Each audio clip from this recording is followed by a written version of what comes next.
Hello friends, आज फिर मैं अनुपम शर्मा आप लोग के सामने ऑर्गेनिक केमिस्ट्री में नॉमेनक्लेचर के पार्ट 2 को लेके आया हूँ। पिछली क्लास में आपको ध्यान होगा हम लोगों ने हाइड्रोकार्बन के नॉमेनक्लेचर को देखा था। आज हम लोग क्रियात्मक समूह के साथ में फंक्शनल ग्रुप के साथ में नॉमेनक्लेचर देखेंगे। आपको मैंने पिछली लेक्चर में ये बताया था कि फंक्शनल ग्रुप क्या होते हैं, किसको बोलते हैं हम लोग क्रियात्मक समूह। क्रियात्मक समूह किसी भी परमाणुओं के समूह को बोलते हैं जो किसी भी कार्बनिक यौगिक के रासायनिक गुणों का निर्धारण करता है, उसको हम लोग बोलते हैं क्रियात्मक समूह। अब सबसे बड़ी बात आती है कि क्रियात्मक समूह को प्रायिकता के आधार पर याद कैसे करेंगे। मैंने वीडियो को थोड़ा छोटा करने के लिए, समय बचाने के लिए बोर्ड में मैंने प्रायोरिटी लिख रखी है। मतलब क्रियात्मक समूह की प्रायिकता यहाँ पे आप अगर देख पा रहे हो बोर्ड पे, तो मैंने लिख रखी है।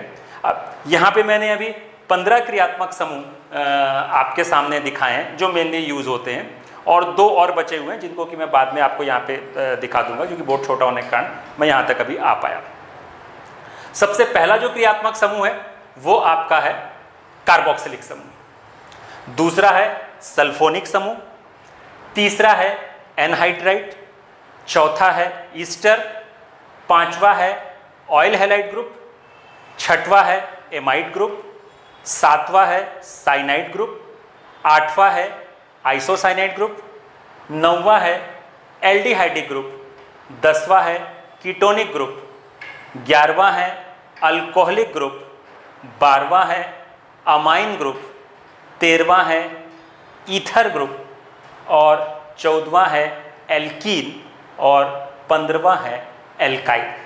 तो ये सारे क्रियात्मक समूह की एक लिस्ट है।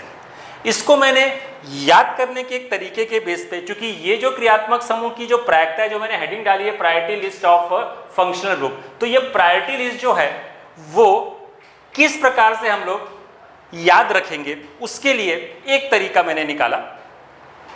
ठीक है, आदमी थोड़ा सा एम्बिशियस होता है, तो मैंने अपने नाम से ही वो चीज़ शुरुआत कर दी। क्योंकि मेरा नाम अनुपम शर्मा है, तो मैंने उसी नाम से अपनी शुरुआत कर दी कि अनुपम, आप इस चीज़ को इको होगा क्रियात्मक समूह को याद करने में आपको हेल्प मिलेगी। 100% तो नहीं, फिर भी बहुत हद तक आप इसको 1-2 बार जब रिवाइज करेंगे तो बहुत आसानी से इन क्रियात्मक समूहों को याद कर पाएंगे। तो मैंने कैसे बनाया है उसको देखिए।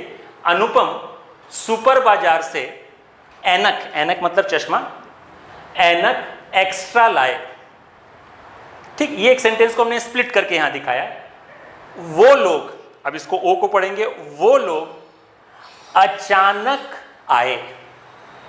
अब ये 2 पार्ट में स्प्लिट हो गया। अनुपम सुपर बाजार से ऐनक एक्स्ट्रा लाए, वो लोग अचानक आए। अब यहां पे देखते जाएंगे कि ये कैसे हो रहा है पार्ट। यहां से अनुपम से एक चीज आपको यहां पे समझ में आई कि ए से आपका एसिड जो कि कार्बोक्सिलिक एसिड है, सुपर से आपको इको होगा या हिंट मिलेगी सल्फो ग्रुप की जो सल्फोनिक ग्रुप है, एनक, एनक से आपको हिंट मिलेगा एनहाइड्राइड ग्रुप का, एक्स्ट्रा से आपको हिंट मिलेगी ईस्टर की, ये जो ग्रुप लगा हुआ है चौथे नंबर पे ये ईस्टर ग्रुप है, उसका आपको हिंट मिलेगा।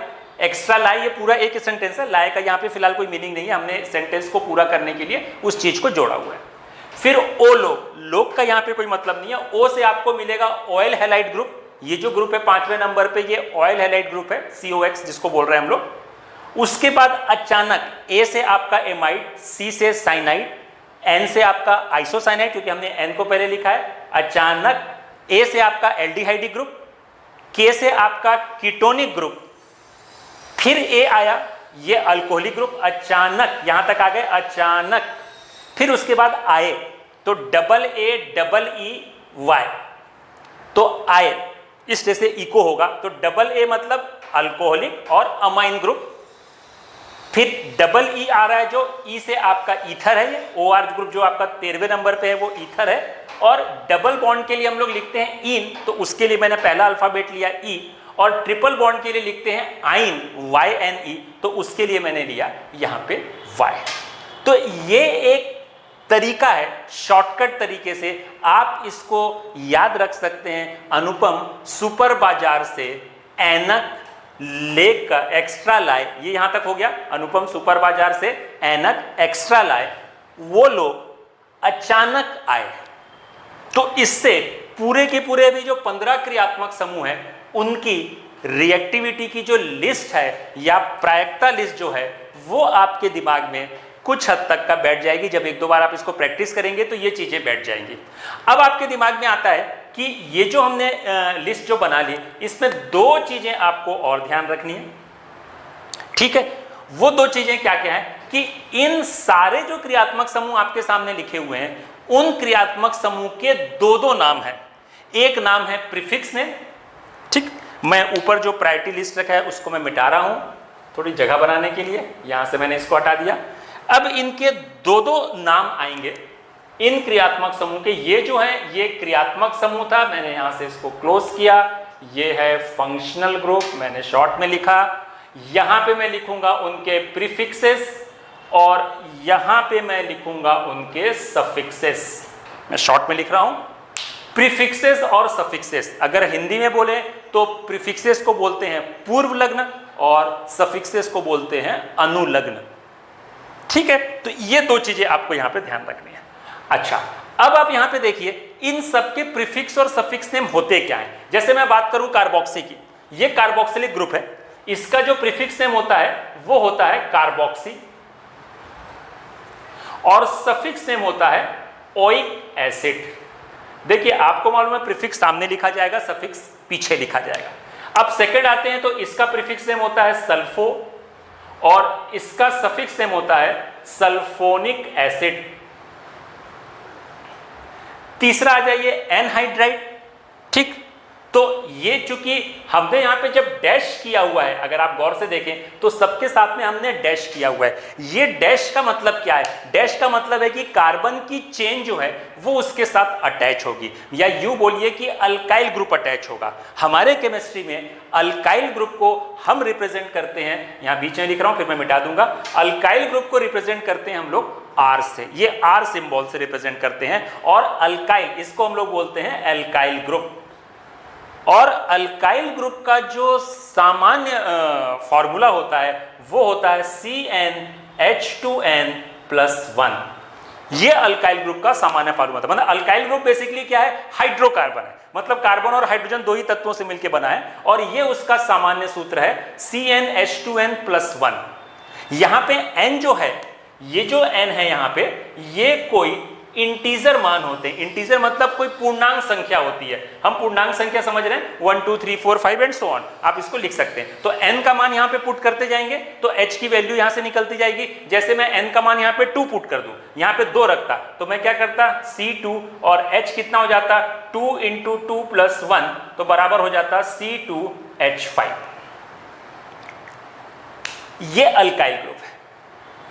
अब अल्काइल भी एक एक कार्बन, 2 कार्बन, 3 कार्बन, 4 कार्बन ऐसे हो सकते हैं, जिसके आधार पे हम उसका नाम लिखते थे methyl, ethyl, propyl, butyl, like this. तो यहां पे जो हमने जगह छोड़ रखी है, डैश डैश कर रखा है, वहां पे हम अल्काइल ग्रुप लगाएंगे, ठीक। तो हर के आपको दो दो नाम मिल रहे हैं, कि एक नाम मिल रहा है आपको प्रीफिक्स नेम और एक नाम मिल रहा है आपको सफिक्स नेम, मतलब पूर्व लग्न नाम और अनुलग्न नाम, ठीक। ये लिस्ट आपको किसी भी बुक में मिल जाएगी, ऐसा कुछ भी नहीं है कि मैं यहाँ पे मैं लिख दूँ तो है, पर वो लिख देने से कोई दिक्कत नहीं है। और उस सारे प्रीफिक्सेस और सफिक्सेस जो नेम है वो थोड़े से आपको याद रखने पड़ेंगे। मतलब यहाँ पे थोड़ी सी चीज आपको ये प्रायोरिटी की हिंट मिलेगी, इस फॉर्मूले से आपको प्रायोरिटी की हिंट मिलेगी, और उनके प्रीफिक्सेस और सफिक्सेस जो हैं वो आपको थोड़े से याद रखने पड़ेंगे, ठीक। ये चीज आप ध्यान रखिए। तो इन सारों के प्रीफिक्सेस और सफिक्सेस हैं जिनका हम इस्तेमाल करेंगे, ठीक। तो वो सारी चीजें आपको दिमाग में रखनी पड़ेंगी। तो ये जो चीजें, अच्छा एक चीज और इसमें थोड़ा सा मैं हिंट आपको दे दूं यहां से, कि ये जो आपके पास में 3 से लेके 3 4 5 6, मतलब अगर मैं इसको घेर दूं यहां से लेके यहां तक का, 3 से लेके 6 तक का, ये सारे जो हैं वो क्या हैं? वो जो हैं, ये सारे जो हैं वो हैं एसिड डेरिवेटिव। एसिड डेरिवेटिव या इनको हिंदी में हम लोग बोलते हैं कि ये जो है अम्ल व्युत्पन्न एसिड डेरिवेटिव, ये एसिड डेरिवेटिव्स है। मतलब एसिड डेरिवेटिव बोलने का मतलब जो एसिड से ही उत्पन्न हुए हैं किसी न किसी तरीके से, जिनके हम ये नाम देख रहे हैं, जो एनहाइड्राइड है, दूसरा ईस्टर है, तीसरा ऑयल हैलाइड ग्रुप है और ये एमाइड ग्रुप है। ठीक है, तो ये सारे चीजें जो हैं वो आपको यहां पे ध्यान में रखनी है, ये एसिड के डेरिवेटिव हैं। अच्छा, अब आते हैं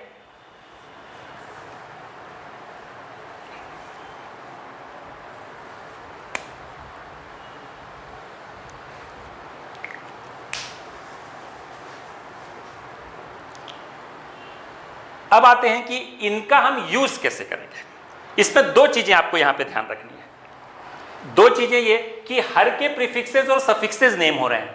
ठीक है, तो कब हम लोग उसका प्रीफिक्स नेम ध्यान रखेंगे और कब हम उसका सफिक्स नेम ध्यान रखेंगे, या कब उसके इस्तेमाल करने की जरूरत पड़ेगी। ध्यान तो आपको खैर दोनों रखने हैं, पर सबसे बड़ी बात आती है कि आप इसका इस्तेमाल कब करेंगे और कैसे करेंगे, वो एक इंपॉर्टेंट चीज है।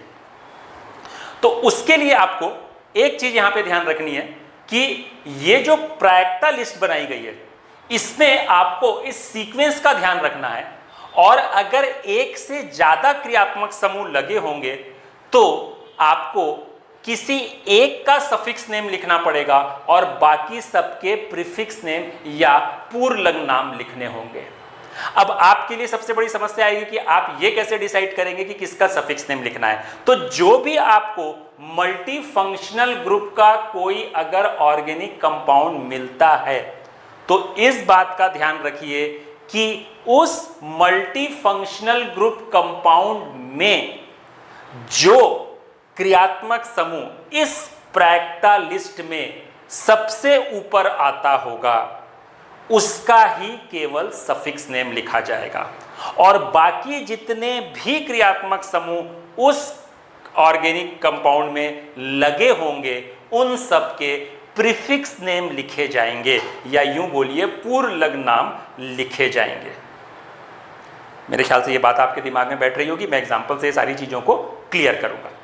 दूसरी चीज कि ये प्रीफिक्सेस और ये सफिक्सेस जो नाम हम लोग डिसाइड कर रहे हैं या जो होते हैं, ये एक्चुअली में किसके ऊपर बेस होते हैं। ये किसके ऊपर, किसके प्रीफिक्स, मतलब जैसे हमने बोला भाई प्रीफिक्स लिख रहा है मतलब आगे लिख रहे हैं, तो किसके आगे, सफिक्स लिख रहे हैं तो किसके पीछे। तो ध्यान रखिए प्रीफिक्सेस और सफिक्सेस जो पेरेंट चेन होती है, हमने आपको पिछले लेक्चर में बात को क्लियर किया था कि पेरेंट चेन किसी भी ऑर्गेनिक कंपाउंड की वो कार्बन की श्रृंखला होती है जो सबसे लंबी होती है, सतत होती है और अधिकतम शाखाएं युक्त होती है। तो उस पेरेंट चेन के जो कार्बनों की संख्या होगी उसका जो रूट वर्ड होगा उसके आगे जो चीज लिखी जाएगी वो प्रीफिक्सेस होंगी, और जो पीछे लिखी जाएंगी वो सारी की सारी क्या होंगी, सफिक्सेस होंगी। तो इस बात को ध्यान में रखिएगा। तो अब जैसे हमने ये नाम लिख रहे हैं कि भाई इसका कार्बोक्सी हो गया, इसका सल्फो हो गया, प्रीफिक्स नेम हो गया, इसका ऑइक एसिड हो गया, इसका सल्फोनिक एसिड हो गया। अब जैसे हम लोग एस्टर में आते हैं तो ये है आपका alkoxy,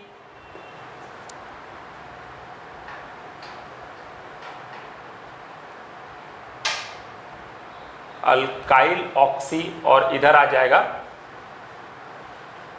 alkyl carboxylate.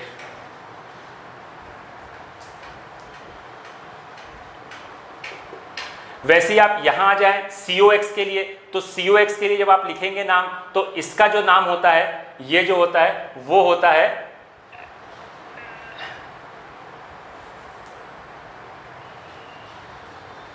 Acetyl halide, और इसका सफिक्स नेम होता है ऑयल हैलाइड। वैसे ही आप यहां आ जाएं तो इसको बोलते हैं एमाइड के लिए होता है कार्बामोइल, और इसका जो सफिक्स नेम होता है वो होता है एमाइड। ठीक, यहां आ जाए तो ये आपका साइनाइड ग्रुप है, इसका प्रीफिक्स नेम होता है साइनो, सफिक्स नेम होता है नाइट्राइल। तो ऐसे सबके, इसका हो जाएगा आपका आइसोसाइनो और इसका हो जाएगा आइसोनाइट्राइल। फिर CHO इसके दो नेम होते हैं, एक होता है एल्डो और ऑक्सो, ये वाले के 9 नंबर, और इसका जो सफिक्स नेम होता है वो होता है अल। फिर आते हैं किसके, तो ये होता है कीटो, सॉरी ये एल्डो होता है, कीटो के दो नाम होते हैं, सॉरी कीटो और ऑक्सो, और इधर होता है इसका ओल। फिर आते हैं OH के लिए, तो इसका होता है हाइड्रोक्सी, ये इसका प्रीफिक्स नेम होता है, और सफिक्स नेम होता है इसका अल, सॉरी ऑल। फिर आप NH2 के लिए आते हैं, तो इसका होता है अमीनो, और इधर होता है अमाइन। फिर OR के लिए आते हैं आप लोग, तो ये होता है एल्कोक्सी, और इधर होता है इसका अल्कोक्सी एल्केन। फिर डबल बॉन्ड के लिए आते हैं, तो उसका कोई प्रीफिक्स नेम नहीं होता, सफिक्स नेम होता है सीधा सीधा इन, और ट्रिपल बॉन्ड का भी प्रीफिक्स नेम नहीं होता, और इसका सफिक्स नेम होता है आइन। तो ऐसा देखेंगे तो ये इनके प्रीफिक्सेस और सफिक्सेस नेम है जो आपको किसी भी बुक में मिल जाएंगे, और उसकी लिस्ट को आपको थोड़ा सा इसके ध्यान रखने पड़ेंगे, इनके नाम के सारे के। अब इसमें दो चीज आपको यहाँ पे ध्यान रखनी है। ये तो देखिए कुछ कंसेप्चुअल नहीं था, ये तो याद करने वाली बात थी, है ना, लिखा हुआ था, याद कर लेंगे। तो हमको तो बेसिकली कॉन्सेप्ट को समझना है, और उस कॉन्सेप्ट को समझने के लिए हमको ये सारे के सारे जो फंक्शनल ग्रुप जो हमने आपको अभी बताए, इनका हम लोग एप्लीकेशन कैसे करेंगे, पहले तो ये आपको समझना है। एक चीज हमेशा ध्यान रखिए, कार्बोक्सिलिक ग्रुप जो हमारा पहले नंबर पे प्रायोरिटी पे था, उसके बाद आपका जो ये होता है आपका ऑयल हैलाइड ग्रुप, फिर आपका साइनाइड ग्रुप, फिर आपका एल्डिहाइडिक ग्रुप। ये सारे के सारे जो फंक्शनल ग्रुप हैं, इनको हम लोग संयुक्त रूप से बोलते हैं chain terminating group. These are called chain terminating group. Chain terminating बोलने का मतलब है, नाम से लग रहा है चेन टर्मिनेटिंग, मतलब ये हमेशा टर्मिनेशन पे लगेंगे, हमेशा मतलब कॉर्नर्स पे लगेंगे। कॉर्नर मतलब हमने आपको बताया था, जैसे कार्बन की कोई चेन होती है तो ये यहां पे लगा, तो ये टर्मिनेशन हो गया। तो इनको हम लोग संयुक्त रूप से बोलते हैं चेन टर्मिनेटिंग ग्रुप। ये सारे के सारे चेन टर्मिनेटिंग ग्रुप है। इनका कॉन्सेप्ट ये है कि जब भी ये क्रियात्मक समूह में, सॉरी किसी स्ट्रक्चर में लगे होंगे, तो आपको नंबरिंग उसी के कार्बन से शुरू करनी है। अगर आप गौर से देखें तो सारे के सारे कार्बन ही हैं, जो क्रियात्मक समूह हैं उनका पहला जो एटम है वो कार्बन है, तो इनके कार्बन से ही नंबरिंग करनी पड़ेगी। ये नियम है। फिर से मैं रिपीट कर रहा हूं कि अगर किसी कार्बनिक यौगिक में, ऑर्गेनिक कंपाउंड में अगर कोई चेन टर्मिनेटिंग ग्रुप लगा है, अब चेन टर्मिनेटिंग ये टेक्निकल टर्म हमने इस्तेमाल किया, किसको बोल रहे हैं चेन टर्मिनेटिंग? जो हमने यहां पे चार आपको दिखा है, मतलब acid group, oil halide group, cyanide group, aldehydic group, ये सारे के सारे जो हैं वो चेन टर्मिनेटिंग ग्रुप हैं। और ये जब भी लगे होंगे स्ट्रक्चर में, तो आपको उन्हीं से नंबरिंग को स्टार्ट करना है। एक और ग्रुप भी होता है, और वो होता है आपका एमाइड ग्रुप, क्योंकि ये भी आपका चेन टर्मिनेटिंग है, क्योंकि ये भी कार्बन से ही स्टार्ट हो रहा है। तो ये पांचों के पांचों जो ग्रुप हैं वो आपके चेन टर्मिनेटिंग है, और ये जब भी लगे होंगे स्ट्रक्चर में, आपको उसके कार्बन से ही नंबरिंग स्टार्ट करनी है। पहले ये चीज अपने दिमाग में बहुत अच्छे से बैठाइए। अब दूसरी बात आती है कि बाकी क्रियात्मक समूह की क्या कंडीशन है, उनके लिए क्या चीज होगी। तो ध्यान रखिए, बाकी क्रियात्मक समूह के लिए कंडीशन ये है कि आप नंबरिंग तो टर्मिनेशन से ही करेंगे, मतलब कॉर्नर से करेंगे, पर उधर से करेंगे जहां से वो नजदीक पड़ रहा हो। मतलब जैसे मान लीजिए कोई एग्जांपल लूं मैं, जैसे मैंने मान लीजिए अल्कोहलिक ग्रुप लगा दिया, ये आ रहा है जो 11वें नंबर पे OH ग्रुप लगा हुआ है, एक अल्कोहलिक ग्रुप लगा दिया मैंने। अब बात आती है इस पे नंबरिंग मैं कहां से करूंगा इस क्रियात्मक समूह के लिए, तो मैं नंबरिंग यहां से करूंगा, क्योंकि ये क्रियात्मक समूह यहां पे नजदीक पड़ रहा है, इधर से नंबरिंग नहीं करूंगा। ध्यान दीजिएगा, क्योंकि ये चेन टर्मिनेटिंग ग्रुप नहीं है। स्टार्ट तो नंबरिंग टर्मिनेशन से होगी, पर आपको उधर से करनी है गणना। जैसा कि हमने पिछली क्लासों में देखा था कि हम गणना वहां से करते थे जहां लोएस्ट लोकेंट रूल O पे होता था, तो वही कंडीशन है कि हम यहां से करेंगे गणना जहां से क्रियात्मक समूह नजदीक पड़े। अब ध्यान दीजिएगा, अब अल्काइल ग्रुप वाला कॉन्सेप्ट यहां से हट जाएगा। अगर मैं यहां पे CH3 लगा देता हूं, ध्यान दीजिएगा, अगर मैं इसी में यहां पे CH3 लगा देता हूं तो अब मैं नंबरिंग इधर से करूंगा या इधर से करूंगा? मैं नंबरिंग यहां से करूंगा, क्योंकि मैं प्रेफरेंस दूंगा क्रियात्मक समूह को, क्योंकि क्रियात्मक समूह जो है वो ज्यादा रिएक्टिव है इसकी तुलना में, तो मैं इसको प्रेफरेंस दूंगा। ध्यान दीजिएगा। पर अगर ये चीज हटा देता मैं यहां से, अगर मैंने इसको हटा दिया, सपोज कीजिए मैंने इसको हटा दिया, तो अब मुझसे पूछा जाए कि मैं गणना कहां से करूंगा, तो अब मैं गणना इधर से शुरू कर दूंगा, क्योंकि अब मैं इस शाखा को महत्व दूंगा, इस ब्रांच को प्रायोरिटी दूंगा और नंबरिंग यहां से स्टार्ट करूंगा। मेरे ख्याल से आप ये पॉइंट समझ जा रहे होंगे। तो क्रियात्मक समूह की दो कंडीशन है, एक चेन टर्मिनेटिंग और एक नॉर्मल फंक्शनल ग्रुप। तो जब भी चेन टर्मिनेटिंग लगे होंगे तब आप नंबरिंग उसी के कार्बन से स्टार्ट करेंगे, चेन टर्मिनेटिंग कार्बन से ही, फिर आप कोई रूल ओबे नहीं करेंगे। पर अगर मान लीजिए कोई दूसरा क्रियात्मक समूह बिसाइड चेन टर्मिनेटिंग अगर लगा हुआ है स्ट्रक्चर में, तो आप उस पेरेंट चेन के टर्मिनेशन से नंबरिंग स्टार्ट करेंगे जहां से वो फंक्शनल ग्रुप नजदीक पड़ रहा हो। मेरे ख्याल से ये पॉइंट आपके दिमाग में बैठ गया होगा।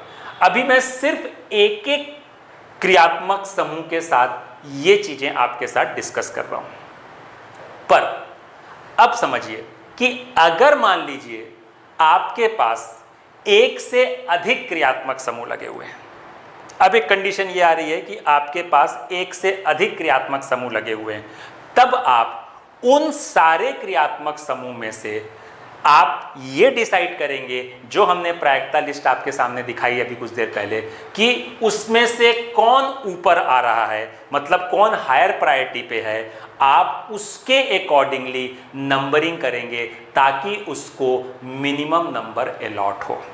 मतलब कैसे? अब मैं एग्जांपल ले लेता हूं। सपोज कीजिए मैं आपके सामने अल्कोहल 11वें नंबर पे है और अमाइन जो है वो 12वें नंबर वाला है। अब मैं ये दोनों को ही यहां पे लिख रहा हूं, ध्यान से देखिएगा। अगर मैं यहां पे OH कर देता हूं और यहां पे NH2 ले लेता हूं, मैंने दो क्रियात्मक समूह लगा दिया। अब आपको यह डिसाइड करना है कि इन दोनों में ज्यादा प्रायिकता या ज्यादा प्रायोरिटी किसकी थी। तो आपके सामने लिस्ट है, उससे आपको हिंट मिल रही है कि ज्यादा प्रायोरिटी जो थी वो OH ग्रुप की थी, अल्कोहलिक ग्रुप की थी, क्योंकि वो 11वें नंबर पे आ रहा है और अमाइन जो है वो 12वें नंबर पे आ रहा है। तो आप नंबरिंग यहां से करेंगे, इसको देंगे नंबर 1, इसको देंगे 2, 3, 4 और 5, मतलब आप इसको इंपॉर्टेंस देंगे और इसको मिनिमम नंबर अलॉट करेंगे, आप इधर से नहीं करेंगे। माने अमीन आपका मुख्य क्रियात्मक समूह नहीं है।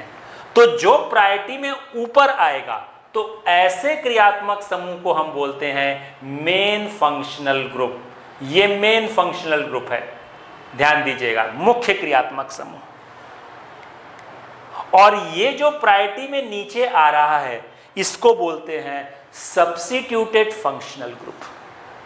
तो मेन फंक्शनल ग्रुप और सब्स्टिट्यूटेड फंक्शनल ग्रुप, तो ये फंक्शनल ग्रुप की जो पूरी की पूरी लिस्ट है, अब ये नॉमेनक्लेचर में दो पार्ट में टूट जाएगी। एक आएगा मेन फंक्शनल ग्रुप और दूसरा होगा सब्स्टिट्यूटेड फंक्शनल ग्रुप।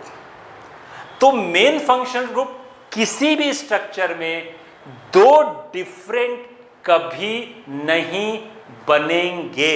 अपने दिमाग में ये बात बहुत अच्छे से बैठाइएगा कि कोई भी मेन फंक्शनल ग्रुप दो डिफरेंट फंक्शनल ग्रुप नहीं बन पाएंगे। क्यों नहीं बन पाएंगे? जवाब आपके सामने है, क्योंकि जो प्रायोरिटी लिस्ट हमने बनाई है इसमें किसी भी नंबर पे दो क्रियात्मक समूह नहीं लिखे हैं, एक के नीचे एक लिखे हैं, मतलब एक नंबर हमने एक ही क्रियात्मक समूह को दिया हुआ है। ये बात बिल्कुल वैसे ही है जैसे एक कंट्री में एक ही प्रेसिडेंट होता है, दो प्रेसिडेंट नहीं होते। एक स्कूल में एक ही प्रिंसिपल होता है, दो प्रिंसिपल नहीं होते। वैसे ही एक ऑर्गेनिक स्ट्रक्चर में अगर एक से ज्यादा फंक्शनल ग्रुप भी लगे हुए हैं तो भी कोई एक functional group main functional group बनेगा। और इसका निर्णय कहां से होगा? इसका निर्णय होगा इस प्रायिकता क्रम के आधार पे कि कौन ऊपर आ रहा है सबसे, उनमें से जो लगे हुए हैं। तो उनमें से जो सबसे ऊपर आएगा वो मुख्य क्रियात्मक समूह बन जाएगा और बाकी बचे हुए जो होंगे वो प्रतिस्थापी क्रियात्मक समूह या इंग्लिश में बोले तो सब्स्टिट्यूटेड फंक्शनल ग्रुप बन जाएंगे। मेरे ख्याल से आपको ये बात समझ में आ गई होगी। तो इस प्रायिकता लिस्ट में अब दो बातें आपके दिमाग में आ जानी चाहिए, एक चेन टर्मिनेटिंग क्रियात्मक समूह और दूसरे नॉर्मल क्रियात्मक समूह, और दूसरा है मेन फंक्शनल ग्रुप और सब्स्टिट्यूटेड फंक्शनल ग्रुप। अब इन सब का हम नॉमेनक्लेचर में कैसे इस्तेमाल करेंगे, ध्यान दीजिएगा। जब हम नाम लिखते हैं किसी भी कार्बनिक यौगिक का, खास तौर से क्रियात्मक समूह के साथ, तो सबसे पहले हम जब नाम लिखेंगे वो नाम लिखेंगे सब्स्टिट्यूटेड फंक्शनल ग्रुप का, मतलब प्रतिस्थापी क्रियात्मक समूह का, और उनका हम लोग प्रीफिक्स नेम लिखेंगे। अब वो उस बात पे आ रहे हैं जो हमने प्रीफिक्सेस और सफिक्सेस कुछ देर पहले आपको बताया कि हर के दो दो नेम होते हैं। तो कब हम प्रीफिक्स का इस्तेमाल करेंगे और कब हम सफिक्स का इस्तेमाल करेंगे, ये डिसाइड होगा कि कौन सा क्रियात्मक समूह मुख्य बन रहा है। जो मुख्य क्रियात्मक समूह बनेगा, मेन फंक्शनल ग्रुप बनेगा, उसका हम सफिक्स नेम लिखेंगे, और जो प्रतिस्थापी क्रियात्मक समूह बनेगा उसका हम प्रीफिक्स नेम लिखेंगे। और जब प्रतिस्थापी क्रियात्मक समूह या सब्स्टिट्यूटेड फंक्शनल ग्रुप जिसको बोलते हैं इंग्लिश में, उसका जो प्रीफिक्स नेम लिखेंगे वो अल्फाबेटिकली ऑर्डर में लिखेंगे। ये भी बात आपको ध्यान में रखनी है, अल्फाबेटिकली ऑर्डर वहां पे फॉलो करेंगे प्रीफिक्स नेम के लिए, क्योंकि प्रीफिक्स नेम वाले फंक्शन ग्रुप एक से ज्यादा हो सकते हैं और सफिक्स नेम वाला तो कोई एक ही होगा फंक्शन ग्रुप, क्योंकि वो प्रायोरिटी लिस्ट में जो सबसे ऊपर आ रहा होगा उनमें से, अमॉन्ग दिस, जो कि आपके स्ट्रक्चर में प्रेजेंट होंगे। ये बात शायद आपके दिमाग में क्लियर हो रही होंगी। अब अगर मान लीजिए एक क्रियात्मक समूह में, मैं इतना जाने से पहले मैं किसी एग्जाम्पल से पहले मैं एक्सप्लेन कर देता हूं तो मुझे को लगता है कि आप ज्यादा बेहतर समझ पाएंगे। अब मैं एक एग्जाम्पल ले रहा हूं, पहले मैं छोटा एग्जाम्पल लेता हूं, फिर मैं कॉम्प्लिकेटेड एग्जाम्पल की ओर बढ़ता हूं। अब जैसे मान लीजिए मैंने एक स्ट्रक्चर ले लिया, बिल्कुल छोटा लिया, अभी मैंने कुछ भी नहीं लगाया, और मैंने स्केलेटन ले लिया और मैंने यहां पे कार्बोक्सिलिक ग्रुप लगा लिया। आपको सबसे पहले यहां पे पहुंच जाना है कि क्रियात्मक समूह कौन सा लगा हुआ है। आपने देखा कि आपका क्रियात्मक समूह है कार्बोक्सिलिक समूह, इसका मतलब है कि वो चेन टर्मिनेटिंग है। तो आपको जब नंबरिंग करनी है तो आपको नंबरिंग करनी पड़ेगी इसी के कार्बन से, पेरेंट चेन चूज करने के लिए 1 2 3 4 5, 5 कार्बन की पेरेंट चेन बन गई। इसका मतलब है इसके लिए रूट वर्ड जो आ गया वो क्या आ गया, पेंट। अब एक बात आपको यहां पे और ध्यान रखनी है, अब ये जो रूट वर्ड आया, इसके जो चीज आगे लिखी जाएगी वो सारी की सारी प्रीफिक्सेस होगी, और जो पीछे लिखी जाएगी वो सारी की सारी सफिक्सेस होगी। तो फिलहाल तो यहां प्रीफिक्स लिखने का कोई सवाल नहीं है। वो इसलिए नहीं है क्योंकि यहां पे ना तो कोई अल्काइल ग्रुप लगा हुआ है और ना ही कोई सब्स्टिट्यूटेड फंक्शन ग्रुप लगा हुआ है। एक ही फंक्शन ग्रुप है और वही मेन फंक्शन ग्रुप है, इसी कारण उसका हम लोग कौन सा नाम लिखेंगे, उसका हम लोग सफिक्स नेम लिखेंगे, मतलब इस रूट वर्ड के पीछे लिखेंगे हम लोग नेम।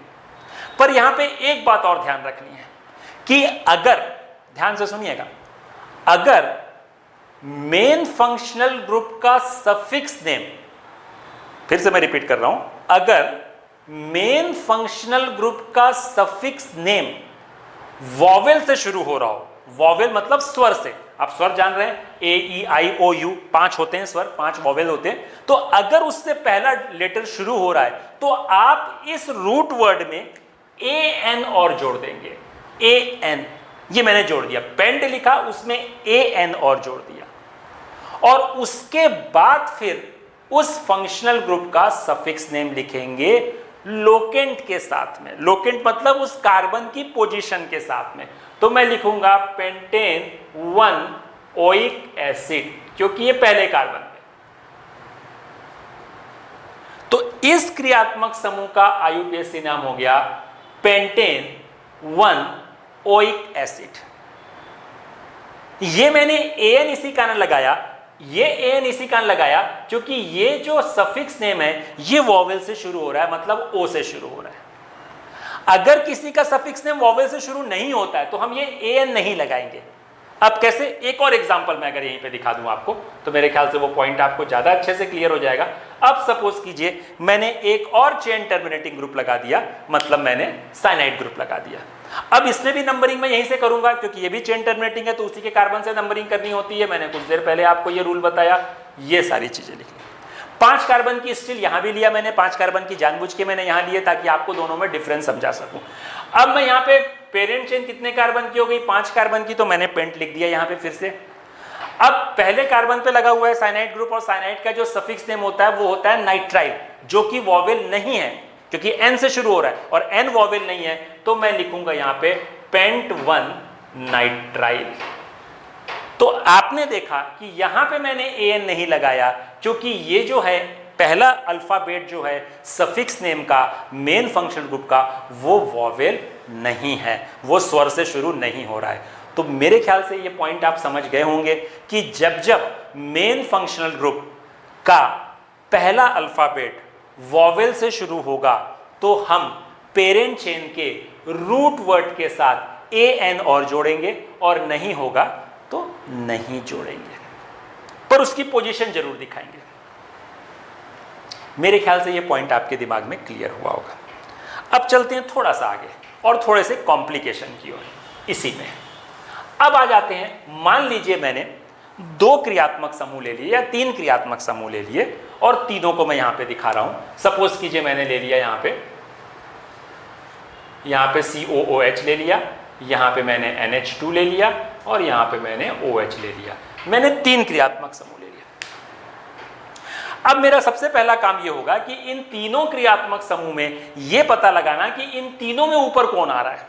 तो इन तीनों में देखा जाए तो ये 11वें नंबर पे है अल्कोहलिक, ये 12वें नंबर पे अमाइन, और ये आपका कार्बोक्सिलिक ग्रुप है जो आपका पहले नंबर पे। मतलब प्रायोरिटी लिस्ट में देखा जाए तो इन तीनों में सबसे ऊपर ये आ रहा है, टॉप पे आ रहा है, इससे मतलब नहीं, इन तीनों में ये ऊपर आ रहा है। आप ये बदल भी सकते हैं, मैं चलिए इसको साइनाइड कर देता हूं, कोई दिक्कत नहीं है। अगर मैं यहां से हटा के साइनाइड कर दूं तो अभी भी ये चीज ऊपर आएगी, इन तीनों से ऊपर ही आएगी वो। तो ये बन गया आपका मेन फंक्शनल ग्रुप। अब ये दोनों बन जाएंगे सब्स्टिट्यूटेड फंक्शनल ग्रुप।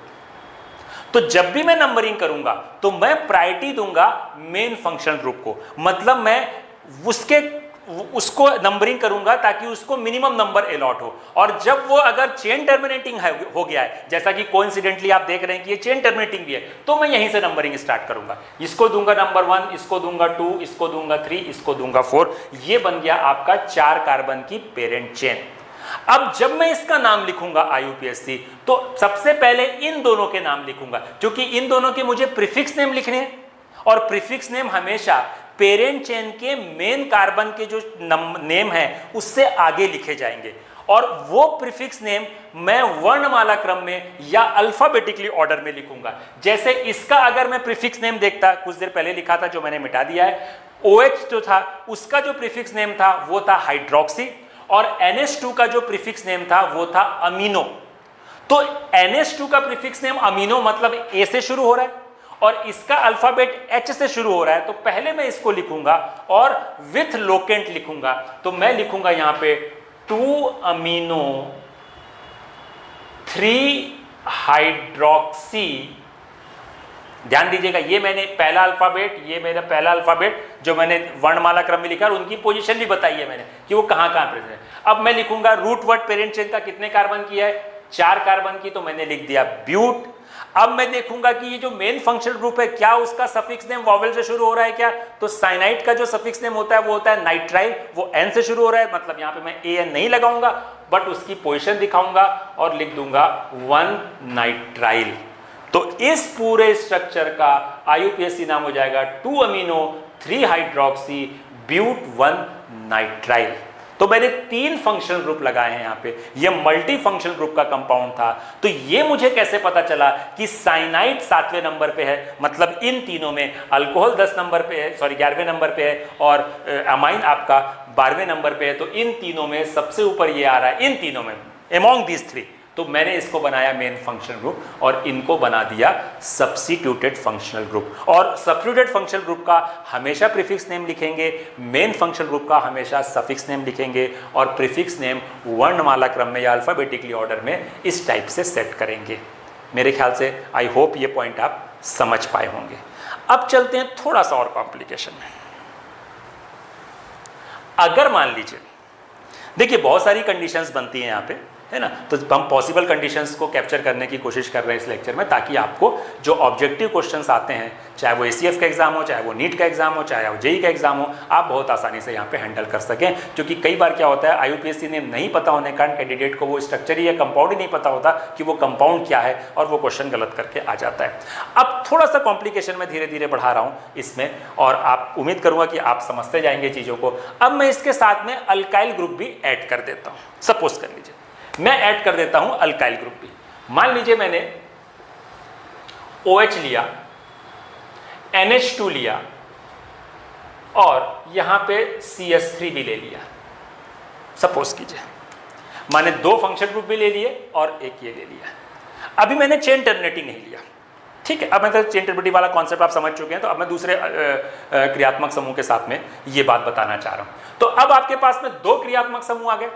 अब इन दोनों क्रियात्मक समूह में कौन ऊपर आ रहा है? आपको मालूम है OH ऊपर आ रहा है, OH 11वें नंबर पे और NH2 12वें नंबर पे। तो मैं अब नंबरिंग कहां से करूंगा? मैं इसको प्रेफरेंस नहीं दूंगा, क्योंकि सेकंड नंबर पे अल्काइल ग्रुप है, जो हम पहले देते थे हाइड्रोकार्बन में। पर यहां पे रूल थोड़ा सा चेंज होगा, क्योंकि अब क्रियात्मक समूह लगा हुआ है फंक्शनल ग्रुप, तो हम फंक्शनल ग्रुप को प्रेफरेंस देंगे। वो भी कौन से फंक्शनल ग्रुप को? मेन फंक्शनल ग्रुप को। तो इन दोनों में जो ऊपर आ रहा है वो बन गया आपका मेन फंक्शनल ग्रुप, और जो नहीं आ रहा है उससे नीचे वो बन गया सब्स्टिट्यूटेड फंक्शनल ग्रुप। तो इस स्ट्रक्चर में आपका OH मेन फंक्शनल ग्रुप है और NH2 सब्स्टिट्यूटेड फंक्शनल ग्रुप है। तो मैं नंबरिंग यहां से स्टार्ट करूंगा, क्योंकि मैं इसको मिनिमम नंबर दूंगा। क्योंकि ये चेन टर्मिनेटिंग नहीं है, तो उसी के कार्बन से नंबरिंग नहीं करूंगा बीच में, ध्यान रखिएगा ना। मैं करूंगा टर्मिनेशन से ही नंबरिंग, पर मैं यहां से करूंगा। इसको दिया नंबर 1, इसको 2 3 4 5, 5 कार्बन की पेरेंट चेन बन गई। अब बात आती है इसके नाम लिखने की। तो इनके नाम में ये तो सफिक्स नेम लिखेंगे इसका, क्योंकि ये मेन फंक्शन ग्रुप है OH। अब इसका प्रीफिक्स नेम लिखेंगे और इसका भी नाम लिखेंगे, पर इन दोनों का नाम हम लोग वर्णमाला क्रम में लिखेंगे। ध्यान दीजिएगा। तो पहले मैं लिखूंगा 3 अमीनो, क्योंकि मैंने इसका प्रीफिक्स नेम लिखा। फिर मैं लिखूंगा 4 मिथाइल, ये मैंने A, उसके बाद मैंने M को फॉलो किया।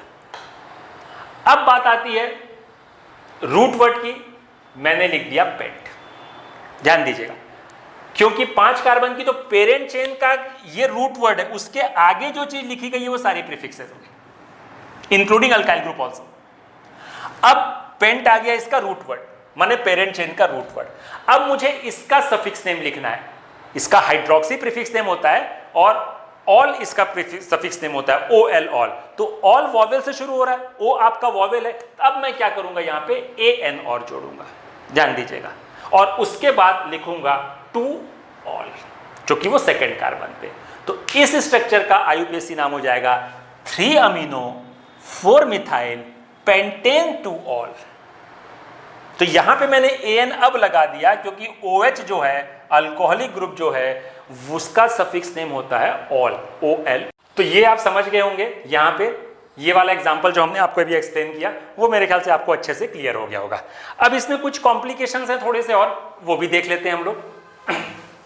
हमने आपको कुछ देर पहले बताया यहां पे कि जो डबल बॉन्ड और ट्रिपल बॉन्ड है उनके प्रीफिक्स नेम नहीं है, डायरेक्ट उनके सफिक्स नेम है। अब हम इसका इस्तेमाल कैसे करेंगे? जैसे मान लीजिए हम लोग कोई एग्जांपल ले रहे हैं, मान लीजिए एक एग्जांपल हम लोग ले रहे हैं यहाँ पे। सपोज कीजिए हम लोग यहाँ पे एल्डिहाइड ग्रुप ले लिए और यहाँ पे डबल बॉन्ड लगा दिया। अब ये 2 क्रियात्मक समूह हमने ले लिए। अभी मैं फिलहाल कोई और दूसरा कुछ नहीं लगा रहा हूं, ताकि आप इस चीज को बेहतर समझ पाएं। तो ये जो CHO ग्रुप लगा हुआ है, अगर आप लिस्ट में से देखें तो ये बहुत ऊपर आ रहा है, 9th नंबर पे आ रहा है, और जो डबल बॉन्ड आ रहा है वो 14वें नंबर पे आ रहा है। इसका मतलब है कि आपका इन दोनों क्रियात्मक समूह में मुख्य क्रियात्मक समूह कौन होगा? एल्डिहाइडिक ग्रुप होगा। तो आपको नंबर, अच्छा मजे की बात है कि वो चेन टर्मिनेटिंग भी है, अभी आपको कुछ देर पहले बताया। तो आपको नंबरिंग यहीं से करनी पड़ेगी, 1 2 3 4, 4 कार्बन की पेरेंट चेन बन गई इसमें। अब आपके पास में जब नाम लिखेंगे इसके, तो आपके पास यह है कि आप यहां पे 4 कार्बन हो रहा है तो ब्यूट लिखा आपने। अब इसका मुझे प्रीफिक्स नेम लिखना था डबल बॉन्ड, क्योंकि डबल बॉन्ड हमारे लिए क्या है? सब्स्टिट्यूटेड फंक्शनल ग्रुप है। पर डबल बॉन्ड सब्स्टिट्यूटेड होने के बावजूद भी उसका प्रीफिक्स नेम नहीं है, तो हम इसके आगे नहीं लिख सकते, इसको पीछे ही लिखेंगे। मतलब इस रूट वर्ड से, पेरेंट चेन के रूट वर्ड के पीछे ही लिखेंगे। और उसके लोकेंट के साथ लिखेंगे। तो ब्यूटूइन और उसके बाद लिखेंगे 1 अल। तो इसका यूपीएससी नाम हो जाएगा ब्यूटूइन 1 अल। तो एक चीज और यहां पे समझे, आपके दिमाग में भी कुछ देर पहले ये भी आ रहा होगा कि हमने आपको बताया कि अगर मेन फंक्शन ग्रुप का सफिक्स नेम वॉवेल से शुरू होता है, जैसा कि यहां हो रहा है, उसके बावजूद भी हमने यहां पे an नहीं लगाया। वो इसलिए नहीं लगाया क्योंकि यहां पे एक और वॉवेल आ गया। तो जब दो वॉवेल के साथ, एक ये और एक ये, दो वॉवेल के साथ अगर मान लीजिए किसी फंक्शन ग्रुप का नाम आ जाता है सफिक्स में, तो हम फिर यहां पे रूट वर्ड के साथ में an जो है वो नहीं लगाते। तो ये भी एक कॉन्सेप्ट अपने दिमाग में रखिएगा कि यहाँ पे इन से ई आ गया, एक वॉवेल है, और यहाँ पे अल के लिए, एल्डिहाइड के लिए अल आ गया, ये भी एक वॉवेल है। तो अब यहाँ पे an हम नहीं लगाएंगे, माने ब्यूटेन 2 in 1 अल ना लिख के ब्यूट 2 in 1 अल लिखेंगे। तो इसका ये सफिक्स नेम ही लिखा क्योंकि रूट वर्ड के पीछे लिखा, क्योंकि मजबूरी थी हमारी, क्योंकि इसका कोई प्रीफिक्स नेम नहीं है। पर इस सफिक्स नेम से आगे लिखा उसको, ये प्रूफ करने के लिए, क्योंकि ये एक्चुअली में जाना था यहाँ पे नियम के हिसाब से अकॉर्डिंग टू लॉ, बट इसका कोई प्रीफिक्स नेम नहीं होने के कारण इसको हम पीछे ही लिख रहे हैं, पर इसके आगे लिखेंगे। तो ये भी एक कॉन्सेप्ट है जिसको कि आपको दिमाग में रखना पड़ेगा। अब चलते हैं थोड़ा सा और आगे, एक कॉन्सेप्ट और समझ लें। हमने आपको यहाँ पे बताया कि हमने जो आपको 15 क्रियात्मक समूह यहाँ पे लिखे, इसका 16वां क्रियात्मक समूह जो था वो था आपका नाइट्रो NO2 ग्रुप, और 17वां जो क्रियात्मक समूह है वो X है, जिसको हम बोलते हैं हेलो ग्रुप। ये हेलोजन है, ये हेलोजन, ये ग्रुप है पूरा का पूरा, ये 17वां समूह होता है अगर हम आवर्त सारणी में देखें तो हेलोजन। और ये नाम हेलोजन क्यों पड़ा इस ग्रुप का? क्योंकि इसको सबसे पहले सीवीड्स से खोजा गया था। सीवीड्स मतलब होते हैं खरपतवार, जो समुद्र में बड़ी बड़ी घासें होती हैं उनको बोलते हैं सीवीड्स। तो सीवीड्स को ग्रीक में बोलते हैं हेलोजन। तो ये कंपाउंड वहां से सबसे पहले ऑब्टेन किए गए थे, तो इस ग्रुप को हम बोल देते हैं हेलोजन, जिसमें आपका फ्लोरीन, क्लोरीन, ब्रोमीन, आयोडीन आता है। एक और आता है एस्टेटिन, पर वो मेटल है और वो रेडियो एक्टिव है, उसको यहाँ पे स्टडी नहीं करते। तो इनको हम कंबाइंडली बोलते हैं हेलोजन, और उसका प्रीफिक्स नेम लिखेंगे हम लोग हेलो, और इसका कोई सफिक्स नेम नहीं होता इनका। वैसे ही NO2 का जो प्रीफिक्स नेम है वो होता है नाइट्रो, पर इसका कोई सफिक्स नेम नहीं होता। तो जब इनको हम लगाएंगे किसी भी संरचना में, तो हम इसके प्रीफिक्स नेम ही लिखेंगे, भले वो मेन फंक्शन ग्रुप क्यों ना बन रहे हो। मतलब एग्जांपल से समझते हैं, जैसे मैंने यहां पे Cl लगा दिया और कोई क्रियात्मक समूह नहीं लगाया, तो इसका मतलब है ये आपका मुख्य क्रियात्मक समूह बना, क्योंकि ये 17वें नंबर का सबसे आखिरी वाला क्रियात्मक समूह है, इसके पहले कोई और लगा नहीं है, इसका मतलब है ये मेन फंक्शन ग्रुप है। तो इसका तो मुझे सफिक्स नेम लिखना चाहिए था, पर दुर्भाग्य से या अनफॉर्चुनेटली इसका कोई सफिक्स नेम नहीं है, तो इसका मैं प्रीफिक्स नेम ही लिखूंगा। तो प्रीफिक्स नेम को लिखने का जो पोजीशन है वो हमेशा रूट वर्ड के आगे है। तो इसमें पेरेंट चेन कितने कार्बन की बन गई? इसमें पेरेंट चेन बन गई 3 कार्बन की। तो मैं इसको लिख लेता हूं प्रो, पर मैं इसके पीछे ना लिख के इसको आगे लिखूंगा, मैं लिखूंगा 2 क्लोरो। ये Cl के लिए मैंने क्लोरो इस्तेमाल किया कि हेलो इसका जनरल हो गया, F होता तो फ्लोरो, Cl होता तो क्लोरो, Br होता तो ब्रोमो, लाइक दिस। तो मैंने लिखा 2 क्लोरो और प्रोप लिख दिया। अब इसमें काम क्या करना है यहाँ पे? चूंकि मैं यहाँ पे सफिक्स नेम अब नहीं लिख रहा हूं, तो यहाँ पे मैं वही चीज फॉलो करूंगा जो मैंने आपको हाइड्रोकार्बन में बताई थी। हम पेरेंट चेन के साथ क्या ऐड कर देते हैं? ANE। तो इस कंपाउंड का IUPAC नाम हो जाएगा 2 क्लोरोप्रोपेन। मतलब ये आपका मेन फंक्शनल ग्रुप था, पर इसको पीछे लिखना था मुझे इस रूट वर्ड के, पर अनफॉर्चुनेटली इसका कोई प्रीफिक्स ने इसका कोई सफिक्स नेम नहीं होता, तो इसको मैंने इसको रूट वर्ड के आगे लिखा। तो डबल बॉन्ड और ट्रिपल बॉन्ड के प्रीफिक्स नहीं होते और इन दोनों के सफिक्स नहीं होते। तो जो रूल्स हमारा चलता है उसके अकॉर्डिंगली हमको ये मेन फंक्शन ग्रुप बनने के बावजूद भी हम उसका प्रीफिक्स नेम लिखेंगे, और ये दोनों डबल बॉन्ड और ट्रिपल बॉन्ड अगर सब्स्टिट्यूटेड फंक्शन ग्रुप बनते हैं उसके बाद भी हम इसका सफिक्स नेम ही लिखेंगे। तो ये बात आपको स्पेशली यहाँ पे ध्यान में रखनी है, जो कि इंपॉर्टेंट है। तो उम्मीद करता हूँ ये सारी चीजें आपको समझ में आई होंगी।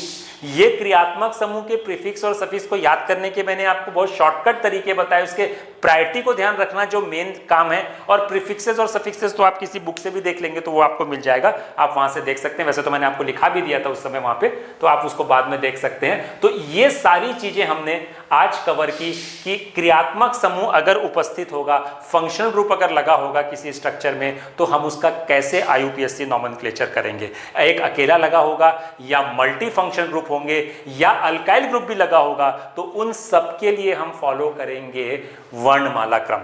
तो जो प्रतिस्थापी क्रियात्मक समूह है, सब्स्टिट्यूट फंक्शनल ग्रुप है, उसके लिए हम फॉलो करेंगे अल्फाबेटिकली ऑर्डर, और सफिक्स नेम के लिए हम लोग लिखेंगे उनका जो रूट वर्ड के पीछे, और उसको लोकेंट के साथ लिखेंगे। किसी भी स्ट्रक्चर में एक ही मेन फंक्शनल ग्रुप होगा जिसको हम सफिक्स नेम के रूप में यूज करेंगे, और बाकी सारे सब्स्टिट्यूटेड फंक्शनल ग्रुप होंगे। अब एक छोटी सी चीज और समझ लेते हैं यहाँ पे कि अगर एक से ज्यादा चेन टर्मिनेटिंग ग्रुप लगे होंगे तब हम कैसे काम करेंगे। सपोज कर लेते हैं हम लोग यहाँ पे CHO लिख रहे हैं और यहाँ पे मान लीजिए कार्बोक्सिलिक ग्रुप लिख रहे हैं, ये दोनों ही हमारे चेन टर्मिनेटिंग है। तो अब इन दोनों में एल्डिहाइडिक ग्रुप लगा हुआ है और कीटोनिक ग्रुप लगा हुआ है, सॉरी कार्बोक्सिलिक ग्रुप लगा हुआ है। तो इन दोनों में हमारा मेन फंक्शन ग्रुप कौन बनेगा? कार्बोक्सिलिक ग्रुप बनेगा। तो हम इससे नंबरिंग स्टार्ट करेंगे। नंबर 1 दे रहे हैं, नंबर 2, नंबर 3 और नंबर 4। ध्यान दीजिए, हम इस पे नंबरिंग नहीं करेंगे क्योंकि ये जो क्रियात्मक समूह है चेन टर्मिनेटिंग तो है पर मेन फंक्शनल ग्रुप नहीं बन रहा है। तो जब जब chain terminating functional group main functional group बनेगा तभी आप उसके कार्बन पे नंबरिंग करेंगे, अदरवाइज यहीं पे रुकना पड़ेगा आपको। आप पूरे पे नंबरिंग, अगर आपने इस पे भी नंबरिंग कर दी तो ये क्या बन जाएगा? ये भी अब मेन फंक्शनल ग्रुप बन जाएगा। और हमने आपको बताया कि कभी भी किसी स्ट्रक्चर में 2 different functional group main functional group नहीं बनते। तो अब इसका नाम कैसे लिखेंगे हम लोग? इसका प्रीफिक्स नेम लिखेंगे तो लिखेंगे 4 एल्डो, जो कि एल्डिहाइड का प्रीफिक्स नेम होता है एल्डो, उसकी पोजीशन 4 लिखा, और 4 कार्बन है तो ब्यूट AN और लगाएंगे क्योंकि वॉवेल से शुरू हो रहा है, और लिखेंगे 1 ओइक एसिड। तो इसका आईयूपीएसी नेम हो जाएगा 4 एल्डो ब्यूटेन 1 ओइक एसिड। पर अगर यही स्ट्रक्चर कुछ ऐसा होता, मैंने 2 कार्बोक्सिलिक ग्रुप लगा दिए, तो अब मैं क्या करूंगा? नंबरिंग 1 2 3, अब मैं यहां पे 4 कर दूंगा। वो इसलिए करूंगा कि दोनों सिमिलर हैं और दोनों मेन फंक्शन ग्रुप हैं। तो जब similar group main function group बन जाए और एक से ज्यादा बार रिपीट हो जाए तो चेन टर्मिनेटिंग होने के कारण हमने यहां भी नंबरिंग की, पर आपने यहां देखा हमने यहां पे नंबरिंग नहीं की क्योंकि ये डिफरेंट फंक्शन ग्रुप था। चेन टर्मिनेटिंग तो था पर मेन फंक्शन ग्रुप नहीं था। तो ये चेन टर्मिनेटिंग है, मेन फंक्शन ग्रुप है, और उसी की ही फंक्शन ग्रुप रिपीट हुआ है तो हमने उस पर नंबरिंग कर दी। तो अब ऐसे स्ट्रक्चर का आईयूपीएसी नाम कैसे लिखेंगे हम लोग लिखेंगे ब्यूटेन डैश 1,4, चूंकि 2 बार आ रहा है और मेन फंक्शन ग्रुप है तो डाई लगाएंगे। हमने आपको पहले बताया डाई ट्राई लगाते हैं, डाई ओइक एसिड। तो इसका आईयूपीएसी नाम हो जाएगा ब्यूटेन 1,4 डाइओइक एसिड। अब यहां पे हमने डाई इसी कहने आया कि ये डिफरेंट था। मेरे ख्याल से आप दोनों में अंतर स्पष्ट रूप से समझ पा रहे होंगे कि क्या डिफरेंस आ रहा है। अब ऐसा ही एक एग्जांपल और ले लेते हैं जो चेन टर्मिनेटिंग नहीं है बट बहुत पॉपुलर है। अब हम लोग लिखते हैं, सपोज कीजिए CH2OH CHOH CH2OH, ये है ग्लिसरॉल। पर अगर मैं इसका आईयूपीएसी नेम लिखूं तो मैं नंबरिंग करूंगा 1 2 3, नीचे से करूं ऊपर से करूं, बात एक ही क्योंकि तीनों आइडेंटिकल है तो मैंने ये कर दिया। पर तीनों ही function group main function group हैं क्योंकि एक ही है, अकेला है। अब मैं इसको लिखूंगा कैसे? ध्यान दीजिएगा, मैं लिखूंगा प्रोपेन 1 2 3 ट्राईऑल। ध्यान दीजिएगा, ये तीनों अलग अलग कार्बन पे रिपीट हो रहे हैं। 3 कार्बन की पेरेंट चेन है, प्रोप लिखा, AN इसी का लगाया क्योंकि ये ऑल जो है इसका सफिक्स नेम वॉवेल से शुरू हो रहा है और ये पहले दूसरे तीसरे तीनों कार्बन पे है तो मैंने उनकी लोकेंट की पोजीशन लिखी 1 2 3, ट्राई इसी का रिपीट किया कि वो 3 बार रिपीट हो रहा है, और ऑल लिखा क्योंकि OH का सफिक्स नेम है। तो ये तो वैसे इसका कॉमन नेम है ग्लिसरॉल, पर इसका आईयूपीएसी नाम हो जाएगा प्रोपेन 1 2 3 ट्राईऑल। तो कुछ कंडीशंस ये भी है जो आपको दिमाग में रखनी है। तो ये मैंने IUPAC नॉमेनक्लेचर का वो पोर्शन कंप्लीट किया जो क्रियात्मक समूह के साथ में था। उम्मीद करता हूं कि आपको बहुत सारी चीज़ें क्लियर हो गई होंगी। कुछ एग्जाम्पल्स आप बुक से भी देख सकते हैं जिनमें बहुत सारे एग्जाम्पल आपको मिल जाएंगे और अपनी प्रैक्टिस के लिए उसका इस्तेमाल कर सकते हैं। ओके दोस्तों, thank you for joining us.